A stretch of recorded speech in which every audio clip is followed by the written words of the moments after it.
Oh Lord, Glassy Mountain Baptist Church. This is my great-great-great-grandpa. He's also my great-great-great-great-grandpa. Born 1778, 1860. Oh.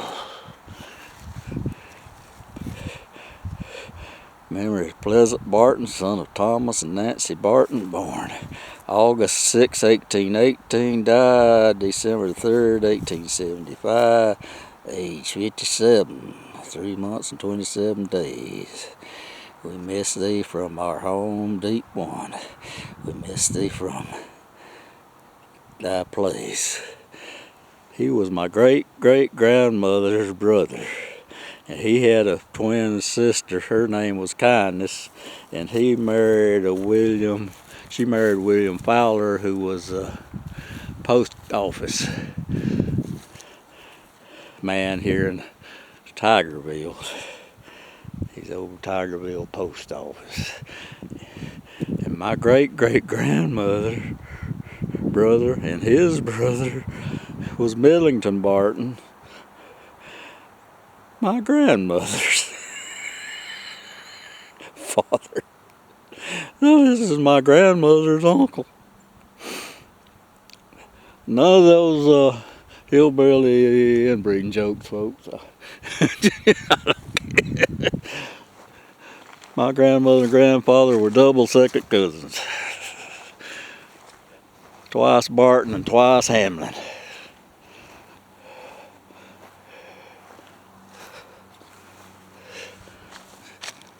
Blackwell, Jimmy G, 1940 2002, and Marcella H, 22 1944.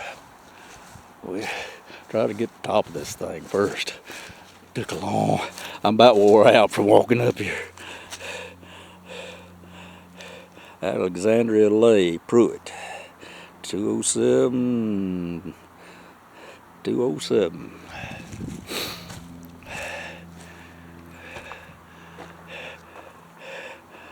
Reverend Preload J. Pruitt, 35 to 91. Patrice C., 1938.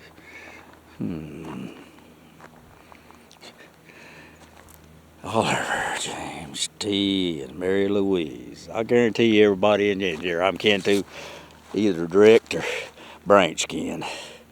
Martha Elaine Oliver, 1977. This is an old one. Another one, a lot of them unmarked. Joseph Gosnell, born March 14th, 1830, died June 20th, 1857. Yeah, most of the time when I do this, I was on an ancestor hunt. I've gone to doing other ones now, but I like coming back to this because there's some plain many people I'm related to. Elizabeth Gosnell, 1795 to 1858. There's also some oldies in here.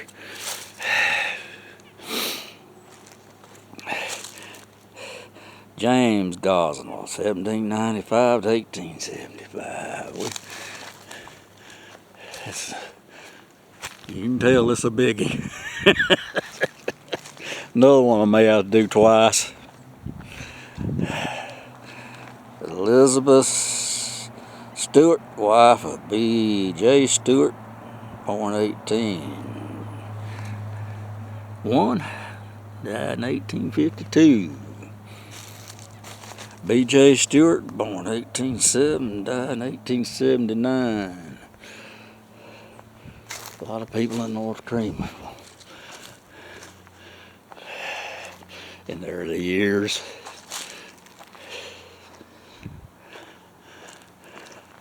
Some here who can't read. Here's the one that's... Boy, these lichens and this moss really tear them up. People get mad at you knocking that moss off. Moss does a whole lot more damage than the... Oh, never use Clorox. I had a friend of the family. This is another one can't read. It'd be nice. He was a professional. He worked for a big Monument County company here in upstate, and that's his job. They'd hire them to clean stones. And I said, you as a professional. Now, all I hear is people tell, don't use Clorox, don't use Clorox, don't use Clorox. You tell me the truth, what do you use? He looked at me and said, Wayne, we use Clorox, but we have to hide it. We have to hide the fact. He said, that's the only thing that will clean them and kill that old lichen. And that lichen's 10,000 times more deadly to that stone than the Clorox is. Well, naturally, you put Clorox on it every dad blame day. You don't want to do that, but once a year or something, it ain't going to hurt nowhere near as much as this old lichen and moles. They eat right into the rock. Lottie, wife of J. Bailu. September 19th, 1825. August 26, 1871. So, I don't go around cleaning them unless they are very close relatives. I just don't do that. I'll mow the grass and weed whacker around the cemetery, but I won't leave them stones alone. I don't hear the fuss. I just left one yesterday where they'd used sand, you know. Fire cleaned them. 1832 to 1884, Lucinda Moon.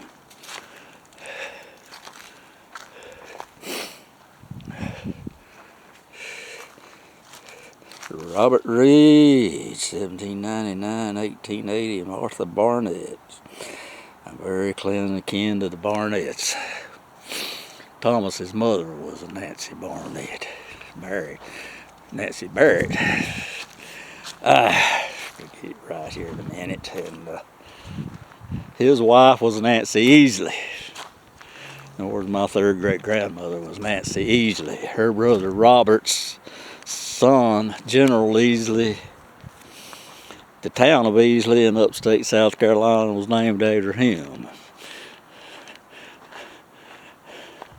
Makes people up here just so darn mad find out I'm kin to somebody famous. They just our local historical society, I just feel like shooting them sometimes. Oh, ain't no way. I had a lady, one of their historians, she just throwed the proof down the books. She started picking pages that, see, he is. I love that woman to death. These people that have 10 kids Admitted T, daughter of B, K, and K Fowler. Well, I'll be doggone.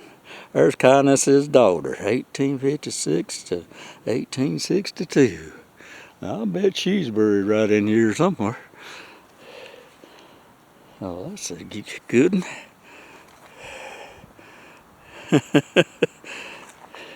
How'd you find that?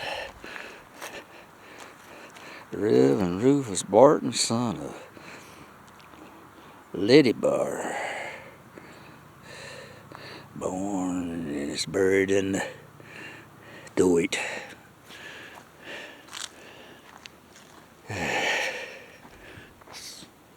Many of these, there's one right there, it's got an inscription, I can see it, but it's a little old scratched in thing, just a name. J. Davis Plumley, September 1839, 1862. Oh, there's a lot of Plumleys in here. They branch kin. They married in the Barton family. I'm kin to the Bartons. They ain't gone much.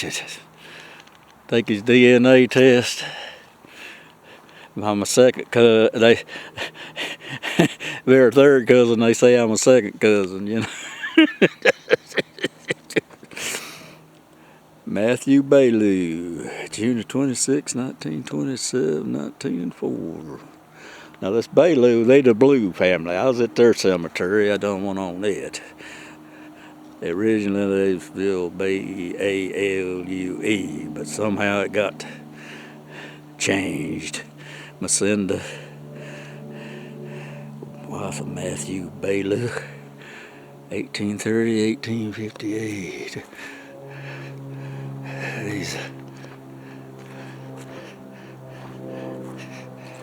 These people that couldn't read and write, they'd go to the courthouse and they'd just say their name and they just got to fill you out a birth certificate. What's your name? Bailew. Nancy Fisher, 1798. Boy, that's I'll look her up. Being that far back. Remember W.E. Bailew, born in March 30th, 1831, died in 1885. Boy, I'll tell you right now, I really wore myself out walking up that hill.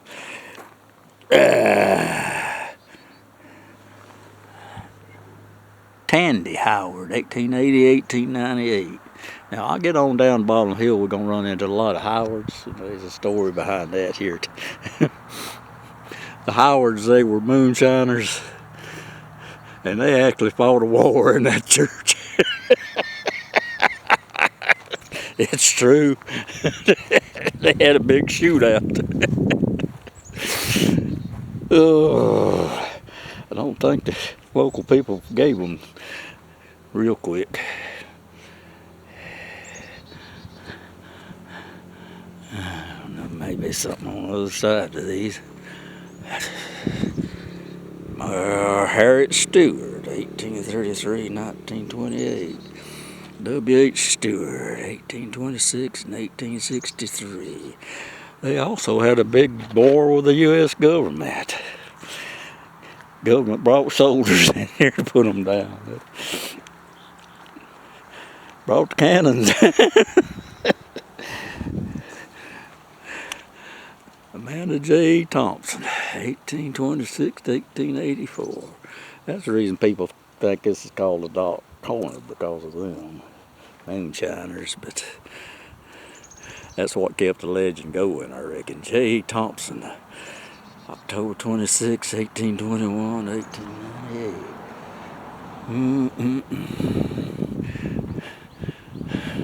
I hit my toe over something and it hurts. I'm gonna have to watch this stuff. I'm getting old.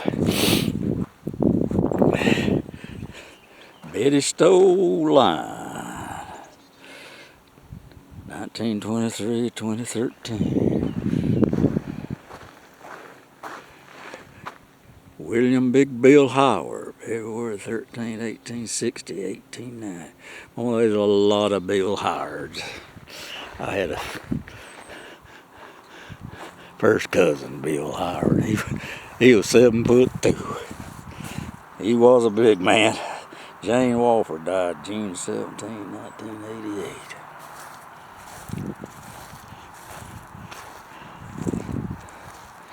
I can't read that one. Like D.F. Ledford.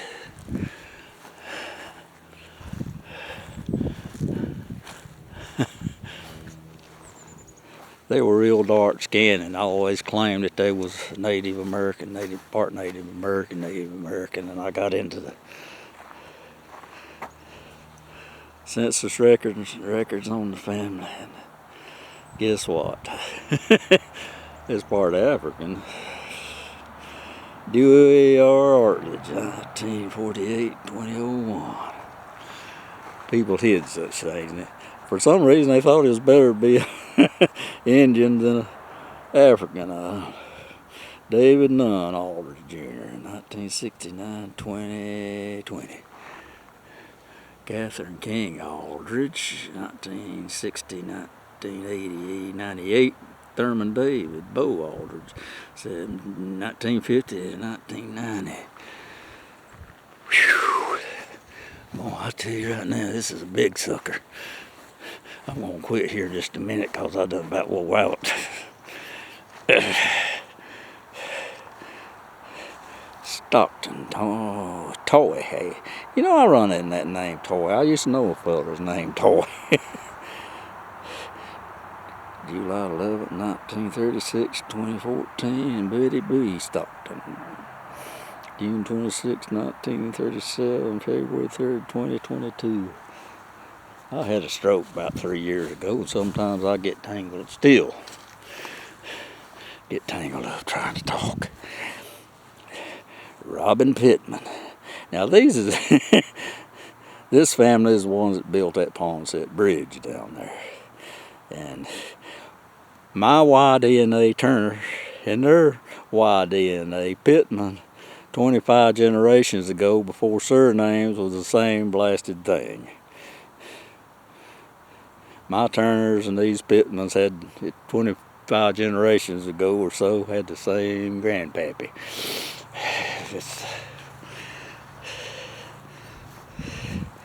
Twin children of T and A Barton, born 1832. Infant daughter of Louise Pittman. Dora A. and Louise Pittman.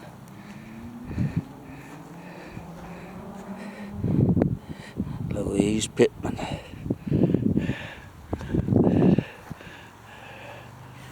Well, folks,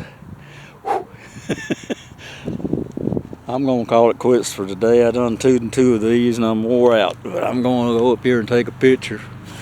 And then I'm going home. Goodbye.